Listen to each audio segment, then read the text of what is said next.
Covering news where you live, this is 5 News. Well, thank you for joining us here today for the latest news and weather where you live. I'm Joe Ellison. All right, first, take a look at this video coming out of Cole, Oklahoma. It's the first we've seen today. This is the tornado, which was one of several confirmed across central Oklahoma, causing extensive damage yesterday. Today, crews are on scene assessing the damage, helping families in that area, and also trying to restore power to many. At least 2 people died Wednesday night as a result of the storms here in this area. All right, let's get a check of weather right here in our own area. There's some weather that we need to watch out for today. Let's send things over to meteorologist Zach Scott. Hey, Zach. Hey, Joe. Yeah, that's right. We're tracking the chance for some showers and thunderstorms of our own as we go through the day today. Now, northwest Arkansas is going to see some of these showers and thunderstorms try to move in a little bit earlier. We're going to get a quick hit from a band of rain. It's not going to rain all day. And again, I think the majority of us are going to be really close to getting a quick downpour, and then that's it. Now, the River Valley, and the longer and further east you go along I-40, you're going to have a better shot for more widespread showers and thunderstorms as we go through the afternoon into the early evening hours, and then also south into the Ouachita, so you have the highest chance for shower coverage across the area. Main threat that we're going to be watching, especially in the River Valley, some pockets of damaging hail and pockets of some damaging wind gusts. That's our primary threats. Then an isolated tornado threat cannot be ruled out, but it is lower. We're mostly focused on the potential for some hail and some gusty winds. That narrow band of rain is going to continue to try to come in. Could still be broken as it comes into northwest Arkansas. Few scattered showers can't be ruled out through the morning hours out ahead of it. Fronts cutting through 11 a.m., 12, 1 o'clock through northwest Arkansas back into east central Oklahoma. Again, a few stray showers out ahead of that. And then look at the storm coverage really tries to expand and grow more here as we go deeper through the afternoon hours. You see more of these brighter hail cores and stronger updrafts showing up on future track radar here. So a better chance for everyone to get a shower or thunderstorm off towards the south. Again, lesser chance the further northwest you go back into northeast Oklahoma, but I think you'll get at least one brief shower to move through, and then that'll be it. Again, the shower activity should be shifting out of here by 6, 7, 8 o'clock, really wrapping up from west to east in the River Valley. We'll hold on to a lingering isolated shower chance overnight, but once that front passes, our severe threat is done. It will be cooler on the backside as we go overnight into tomorrow. Again, a lingering shower chance mainly off towards the south with some scatter clouds, 40s and 50s for Friday morning. We're overall going to head into a cooler but still active pattern, or at least chances for some showers and more cloud cover than sunshine as we go through the weekend into early next week. Joe? How many of us have been driving down the road, the car in front of us suddenly slams on the brakes, and then we've got to quickly react also. So any kind of slowed reaction time, slowed processing time is going to slow that whole thing down, and you may not even notice till you've hit the other car. Well, multiple agencies across 5 countries are warning people not to drive while high today. April 20th, or 420, is commonly known as a marijuana holiday. The Rogers Police Department said that it will be cracking down on impaired drivers.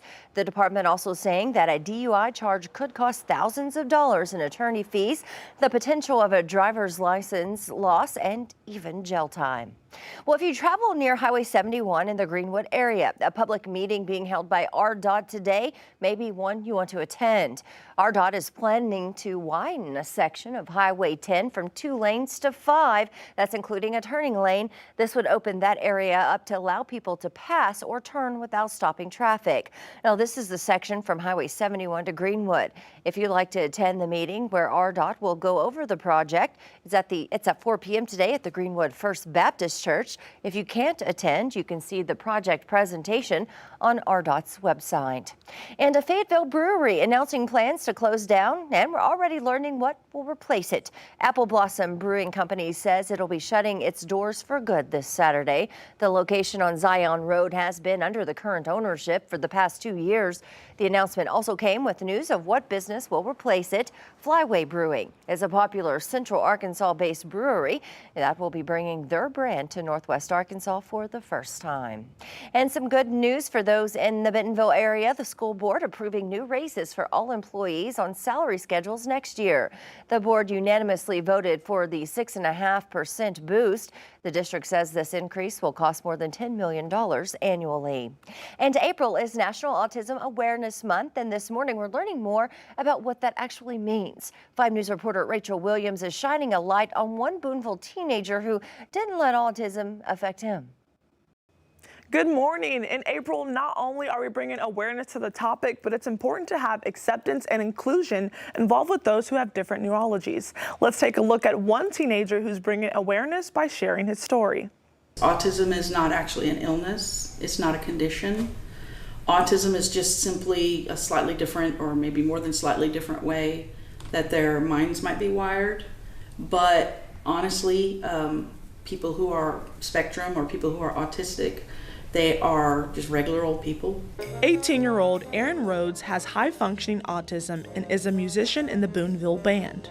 This instrument is called a euphonium. Is that your favorite instrument versus the trombone? Yes, it's trombone is like number 2. Growing up wasn't an easy path, but Aaron persevered. At first it was challenging because whenever I was first started school, I went from kindergarten to 5th grade on doing special education. Aaron overcame his struggles in 6th grade enough to where he was able to pay attention and focus more through the help of an individualized educational plan known as IEP. And in the midst of all of that, he says he found his own sense of therapy. Whenever I was first on this IEP and towards like mid, like in the middle, I was playing, that's when I first learned to play the trombone. But then I was able to evolve with that. That can help me get my mind off of it.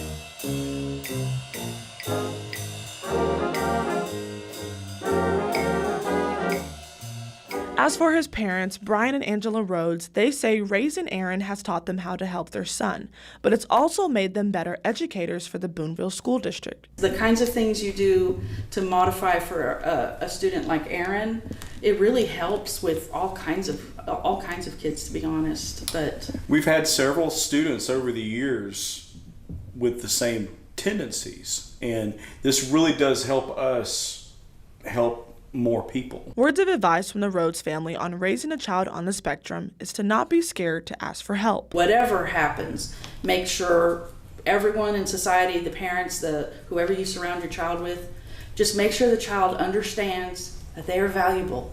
Wherever they are on the spectrum, they are valued and they are valuable. And they're not a burden on anybody. And for anyone on the autism spectrum, don't give up. They just need, if they don't give up, they'll persevere and they can see the results at the end. I spoke with medical experts and they say the first sign of autism in babies is the inability to console and lack of bonding. And for toddlers and young children, it's tantrums when the routine is broken and no interactive play. Rachel Williams, 5 News. All right, thank you, Rachel. Well, those are some of your top stories on this Thursday. I'm Joe Ellison. Make sure to catch up with us again tomorrow right here for more. Have a great day.